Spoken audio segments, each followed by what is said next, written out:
رحمت اللہ علیہ درویش تھے دلی کے، بہت سارے لوگ مرید تھے، ایک بڑا خدمت گزار مرید تھا، مزدوری کرتا تھا، غریب تھا، تو 6 بیٹیاں تھیں اس کی۔ حضرت صاحب کے پاس روز آ کے کہتا حضور بچیوں کے لیے دعا کرے، اللہ کوئی اسباب پیدا کر دے، ایک بچی کی شادی کا خرچہ 1000 دینار ہے اور میں غریب ہوں۔ حضرت صاحب دعا کر دیتے۔ خانقاہ شریف کے تھوڑے ہی فاصلے پر حضرت جہاں بیٹھ کے مریدوں کی تربیت کرتے تھے، اس سے تھوڑا ہی فاصلے پر نا ایک عیسائی رہتا تھا، بڑا مالدار تھا، بڑی سارے اونٹ، گائیں، بھیڑ، بکریاں رکھی ہوئی تھی، اور حضرت شرف الدین رحمت اللہ علیہ کی بڑی مخالفت کرتا تھا۔ اور یہ جو آپ کا غریب مرید تھا، یہ اس کا پڑوسی تھا، ایک دن بلا کے نا ان کو کہنے لگا کہ تو کدھر جا کے جو ہے وہ ٹکرے مار رہا ہے، وہاں سے کچھ نہیں ملنے والا، وہ تجھے کیا دیں گے جن کی خانقاہ خود چندے پہ چلتی ہے، مدرسہ چندے پہ چلتا ہے، مسجد چندے پہ چلتی ہے، تیری بیٹی کا معاملہ کہاں حل ہوگا؟ تو اس درویش نے کہا کہ تو میرے پیر کو نہیں جانتا، تو مجھے میرا محبوب نہیں ڈٹھا، تو پتہ نہیں نا، تو اس رستے کا مسافر نہیں، تو نہیں جانتا، ان کا بس چلے نا تو وہ ہر قیمت میں میری بیٹیوں کی شادی کرا دیں۔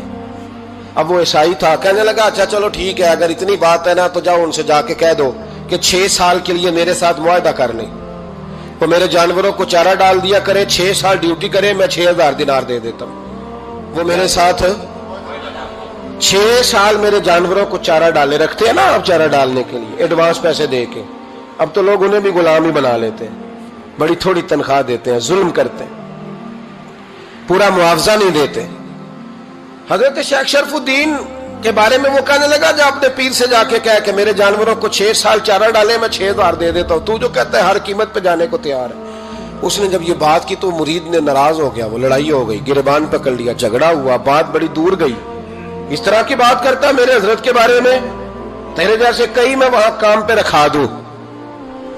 جب وہ بڑی بحث ہوئی، بات محلے میں، علاقے میں پھیل گئی، دنیا نے سن لی، تو شیخ شرف الدین تک بھی پہنچ گئی۔ اس طرح جھگڑا ہوا ہے، لوگ سو گئے عشاء کی نماز کے بعد۔ حضرت صاحب نے نا سر پہ کپڑا لیا، اس عیسائی کے دروازے پہ دستک دی، وہ باہر آیا، فرمانے لگے لوگ تو سوچ سمجھ کے ملازم رکھتے ہیں، تو نے بھی تو سوچ ہی لیا ہوگا، تبھی تو مجھے آفر کی ہے، تو اپنی آفر پہ قائم ہے، واقعی مجھے رکھ لے گا اور 6000 دینار دے دے گا؟ کہنے لگا جا بابا کام کر اپنا۔ فرمایا نہیں، تو نے اتنے لوگوں میں بات کی، اتنی بحث ہوئی، تو قائم ہے؟ کہنے لگا میں تو قائم ہوں، پر آپ نے نہیں قائم رہنا۔ فرمایا میں سوچ سمجھ کے آیا ہوں۔ اس نے کہا آپ ڈیوٹی کریں گے، بھینسوں کو چارہ ڈالیں گے؟ فرمایا ایک شرط، بس جب اذان ہو جائے نا تو مجھے رب کی نماز پڑھنے کی اجازت دے دینا، باقی صبح و شام جو تو کہے گا۔ اگر اس غریب کی بیٹیاں بیائی جائیں تو مجھے اور کیا چاہیے، اس کی 6 بیٹیوں کا بوجھ ہے اس کے سر پہ، تو مجھے رکھ لے۔ اللہ اکبر۔ وہ کہنے لگا چلے پہ میرے ساتھ خط بندگی کر لیں، آج کل ہم اسٹامپ کرتے ہیں، اس زمانے میں خط بندگی ہوتا تھا، غلامی کا خط، قاضی شہر کے پاس، یعنی اس کا خیال تھا کہ چلو اسٹامپ کی بات کروں گا تو بھاگ جائیں گے۔ فرمایا چل میں تیار ہوں۔ قاضی تک گئے، طے ہو گیا، 6000 دینار دے دیے۔ حضرت نے مرید کو بلایا، فرمایا پتر یہ لے جا، جا میری بیٹیوں کو روانہ کر دے۔ کہنے لگا حضور یہ کیا کر رہے ہو آپ، کچھ سوچیں۔ فرمایا یار جب تجھے بیٹا بنا لیا تو پھر میری پوتیاں تو لگتی ہیں نا، میرا حق تو بنتا ہے نا، جا کے ڈیوٹی کر، ان کو بیاہ دے۔ بات پھیل گئی، بادشاہ بھی عقیدت مند تھا، وہ 12000 دینار لے کے پہنچا۔ کیا بتاؤں ان رب کے بندوں کا دل کیسا ہوتا ہے، کیا درد ہوتا ہے، کیا رنگ۔ 12000 دینار لے کے بادشاہ آیا اور آ کے حضرت کو پیش کیے کہ حضور آپ دیں اس عیسائی کو ڈبل دیں اور جائیں کام کریں۔ آپ فرمانے لگے تو پیسے دے، شرطیں نہ لگا، میرا جہاں دل کرے گا میں خرچ کروں گا، مجھے تو مزہ ہی اب آنے لگا ہے، ابھی تو لطف آ رہا ہے، ابھی تو ذائقہ آیا ہے کچھ کرنے کا، پیسے دینے ہیں تو دے، پابندی نہ لگا، جہاں میرا دل کرے گا میں۔ اس نے کہا حضور ٹھیک ہے رکھ لے۔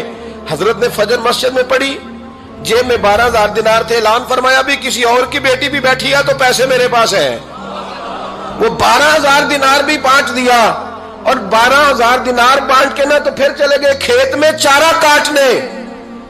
اس عیسائی کو کسی نے بتلایا کہ ان کے پاس تو 12000 آیا ہے، پر تجھ سے جان نہیں چھڑائی انہوں نے، کہ وعدہ یہ ہوا تھا کہ 6 دیں گے تو جائیں گے، جب تک دیں گے نہیں تیرے گھر میں کام کریں گے۔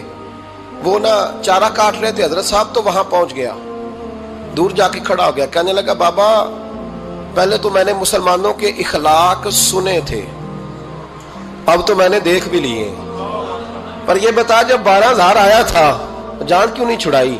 تو حضرت چارہ کاٹتے کاٹتے رو پڑے، فرمانے لگے تو نہیں نہ جانتا یہ بیٹیاں سانجھی ہوتی ہیں، پتہ نہیں نا، میرے رسول پاک نے تو حاتم تائی کی بیٹی کے سر پہ کپڑا رکھ کے کہا تھا بیٹیاں برابر ہوتی ہیں، تو یہ نہیں پتا جب اس کی 6 بیٹیوں کی شادی ہوئی ہے میرے اندر روحانیت کتنی بڑی ہے۔ فرمایا پھر 12,000 آیا ہے تو 2-4 بچیاں پھر گئی ہیں، تو یہ نہیں پتا میں اندر سے راضی کتنا ہوں، میں تیری نوکری کرتا رہوں گا، پتہ نہیں اللہ کتنی بیٹیوں کو بیاہ دے گا۔ اتنا رویا وہ عیسائی کے پیروں میں بیٹھ گیا، کہنے لگا بابا میں نے تیری مخالفت کی ہے پر تیرے قریب آ کے پتہ چلا ہے کہ تو بہت اونچے اخلاق کا مالک ہے، اور اگر تیرا یہ مقام ہے تو تجھے اخلاق سکھانے والے محمد عربی کی شان کتنی ہوگی۔ ظالم کی بولیے جاتے نہیں لوگ جھوٹے گواہ بن کے، وکیل صاحب کو نہیں پتا ہوتا کہ یہ بندہ مجرم ہے جو میرے پاس آیا، کیا مجرموں کے وکیل نہیں ہوتے؟ بولے تو اس کو پتہ نہیں ہوتا وکیل صاحب کو کہ یہ صاحب مجرم ہے، میرے پاس مقدمہ لے کے آئے، اور اگر بے ادبی نہ ہو جائے تو میرا خیال ہے قاضی عدالت کو بھی پتہ ہوتا ہے کہ مجرم کون ہے اور مظلوم۔ میرے نبی پاک صلی اللہ علیہ وسلم نے اس قدر زیادہ سختی فرمائی اس مسئلے میں، فرمایا جس کو پتا تھا کہ فلاں آدمی ظالم ہے، ظلم کر رہا، پھر وہ ظالم کا گواہ بنا یا اس نے ظالم کی مدد کی، کتنی کی؟ شارحین لکھتے ہیں چاہے اس نے ایک جملہ بول کے کی، چاہے ایک، سارے بولیے، چاہے ایک غریب کو اس نے ظلم کیا تو کہتے ہیں علاج یہ سی، چاہے ایک جملہ بول کے کی، شارحین اس حدیث کی شرح میں لکھتے ہیں ایک جملہ بول کے چاہے مدد کی، جس بندے نے کسی ظالم کی مدد کی کسی مقدمے میں یا کسی صورت میں اور اسے پتا تھا یہ ظالم ہے، میرے نبی پاک صلی اللہ تعالی علیہ وسلم فرماتے ہیں اگر اس نے مدد کی، ابھی ظالم کی بات نہیں ہو رہی، ظالم کے مددگار کی بات ہو رہی، اگر کسی نے ظالم کی مدد کی تو حضور فرماتے ہیں خدا بھی اس سے بری ذمہ ہے، رسول بھی اس سے بری ذمہ ہے۔ سنبھال کے رکھے اپنی نمازیں، قربانیاں، حج، زکوٰۃ سنبھال کے رکھے۔ اگر ظالموں کا مددگار ہے، الیکشن آ لینے دے، آپ کو نظر آ جائے گا کون کون ظالموں کا مددگار ہے، نظر آ جائے گا۔ اپنی جیب سے لوگ پیسے دے کے ظالموں کی مدد کریں گے، ان کے فلیکس چھپوائیں گے، بورڈ لگوائیں گے، جیبوں سے پیسے دے کے۔ ہم نے خود آگ لگائی ہے چمن میں اپنے، بے سبب گردشی ایام کو الزام نہ دو، ہم نے خود نور کا ظلمت سے کیا ہے سودا، کر کے توہین سحر شام کو الزام نہ دو۔ ظالموں کے مددگار میدان میں آ گئے، یہ چھوٹا لفظ نہیں، میرے حبیب پاک صلی اللہ علیہ وسلم نے فرمایا جو ظالم کا مددگار ہے سن لے جو سجن کے ساتھ کچہری جاتا ہے، وہ یاد رکھے جو دوست کا گواہ بنتا ہے، وہ یاد رکھے جو کہتا ہے میں مانگی گیا تھا، مجھے بلایا گیا تھا قبضہ چھڑانے کے لیے کسی غریب بیوہ کی جائیداد پہ، کب وہ سن لے تو مدد کر کے نہیں آیا، تو خدا کے ذمے سے نکل گیا ہے۔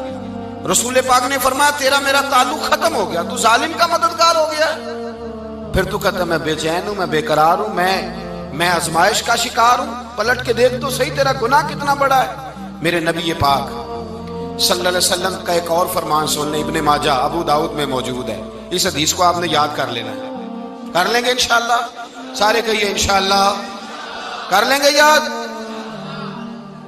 حضور صلی اللہ علیہ وسلم نے فرمایا اگر تو ظالم کی مدد کرے گا نا، یہ لفظ دل کی تختی پہ لکھ لینا، یہ مکافات عمل ہے، مکافات عمل دنیا، ادھر کرو گے تو ادھر بھرو گے۔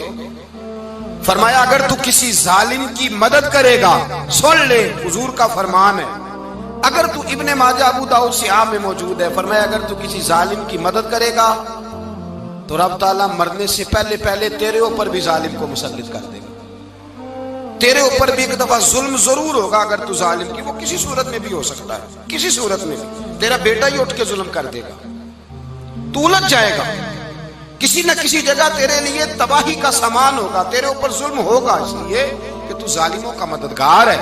چاہیے یہ تھا کہ تو مظلوم کی مدد کرتا، انسانی ایمانی یقین کا فریضہ سر انجام دیتا، تو ظالموں کا مددگار ہو گیا۔ ٹٹول کے دیکھ لیں، رزلٹ نکال کے دیکھ لیں، ہمارے زمانے میں ظالموں کے مددگار زیادہ ہیں، اتنی لمبی زبانیں نکال کے ظالموں کی مدد کرتے ہیں، بڑے بڑے کالم نویس اللہ نے انہیں قدرت دی لکھنے کی، تو اپنا قلم ظالموں کی مدد میں خرچ کرتے ہیں۔ وہ لوگ جن کو اللہ تبارک و تعالیٰ نے قدرت دی، ہمت دی، طاقت دی، کچھ لوگ ان کے حلقہ احباب میں، وہ اپنے لوگوں کو استعمال کر کے ظالموں کی مدد کرتے ہیں، ظالموں کی مدد کرتے ہیں۔ میرے نبی کریم سید عالم نور مجسم صلی اللہ علیہ وسلم نے فرمایا، اگر تو نے ظالم کی مدد کی تو جب تک تو توبہ نہیں کرے گا رب تجھ سے ناراض ہی رہے گا۔ اللہ تجھ سے، او بھائی جس سے رب بھی ناراض ہو گیا، نہ کھانا نہ پینا نہ سونا نہ جاگنا نہ نیند، پھر تیری ہر چیز تیرے لیے آزمائش ہو جائے گی، پھر تیرا سایہ بھی تیرے لیے خوف کا سامان بنے گا، پھر زندگی جیتی جاگتی لاش بن جائے گی، تو اپنے کندھوں پر اپنی میت اٹھائے پھرے گا جب تو ظالم کا مددگار ہوگا۔ اور نبی پاک صلی اللہ علیہ وسلم نے فرمایا ظالموں کا مددگار بھی ظالم ہوتا ہے، ظالموں کا مددگار بھی، سارے بولے ظالموں کا مددگار بھی نہیں، کو نہیں، آپ سارے نہیں بولے، ایک دفعہ بولے ظالموں کا مددگار بھی، پکی بات ہے، ظالموں کا مددگار بھی۔ اللہ اکبر، جس کا یارانہ ہو، جس کا دوستانہ ہو، جو کہے میں نے نا اس کو اوکھے ویلے کے لیے ظالم کو یاد رکھا ہوا ہے۔ کبھی مشکل میں رکھے نہیں ہوئے لوگوں نے ظالم دوست؟ کہتے میں نے رکھے ہوئے ہیں، بلکہ ہمارے دیہات میں تو کہتے ہیں میں نے بازو بنائے ہوئے ہیں۔ کس کو بازو بنا لیا؟ ظالم بھی کبھی بازو ہوتا ہے، جو ظلم کی تلوار لیے میدان میں کھڑا ہے۔ قارون، حامان، فرعون، نمرود کا حال نہیں لوگوں نے دیکھا؟ اپنے زمانے میں آپ نے کتنے لوگ نہیں دیکھے جن کے سائے سے، آواز سے لوگ کانپتے تھے؟ پھر پولیس کی گاڑیوں میں وہ اس طرح مردہ پڑے کہ دنیا نے تماشا دیکھا ان کا۔ یہ رنگ ہم نے دیکھے نہیں اپنے آنکھوں سے۔ فرمایا ظالم کا مددگار بھی، جو کار میں بٹھا کے لے کے گیا وہ بھی ظالم، جس نے چائے پلائی وہ بھی، جس شخص نے کھانا کھلایا وہ بھی، جو کچہری تک ساتھ گیا وہ بھی، جس نے فلیکس کے نیچے، بڑے شرابی کے نیچے چھوٹی اپنی فوٹو لگائی وہ بھی، جو ووٹ کی پرچی ڈالنے گیا وہ بھی۔ کہہ دینا باہر نکل کے کہ حضرت صاحب نے سیاسی تقریر کی ہے، کہہ دینا، پر بات تو سچی ہے نا۔ خو کرے ہم تو سے تھوڑا سا گلا بھی سن لے، خو کرے ہم تو سے تھوڑا سا بھی گلا۔ امام مالک کے پاس ایک بندہ آیا، اس نے کہا حضور میں درزی ہوں، ایک ظالم بادشاہ مجھ سے کپڑے سلواتا ہے، میں تو ظالموں کا مددگار نہیں نا۔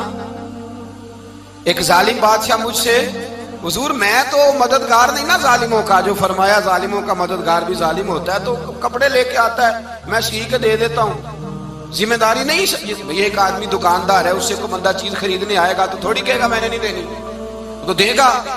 کوئی بندہ اگر کسی شخص سے کوئی کام کہتا ہے جو اس کی فیلڈ ہے، اس کا شعبہ ہے، اس کا معاش کا وہ سلسلہ ہے، کہتے ہیں یا رسول اللہ صلی اللہ علیہ وسلم ظالموں کا مددگار بھی ظالم، حضور نے فرما دیا۔ تو امام مالک سے بندے نے مسئلہ پوچھا، دل کی تختی پہ لکھنے والی باتیں ہیں، کہا حضور میں درزی ہوں، ظالم کپڑے سلواتے ہیں، میں تو مددگار نہیں نا۔ امام صاحب کہنے لگے نہیں، مددگار تو وہ ہوگا جو تجھے سوئی دھاگا فراہم کرے گا، تو پورے کپڑے سی کے دیتا ہے، تو خود بہت بڑا ظالم ہے، تو پورے سوٹ سی کے دیتا ہے، تو بہت بڑا ظالم خود ہے۔ مددگار تو وہ ہوگا جو تجھے دھاگا دے گا، جو تجھے بٹن دے گا، جو تجھے نلکی دے گا۔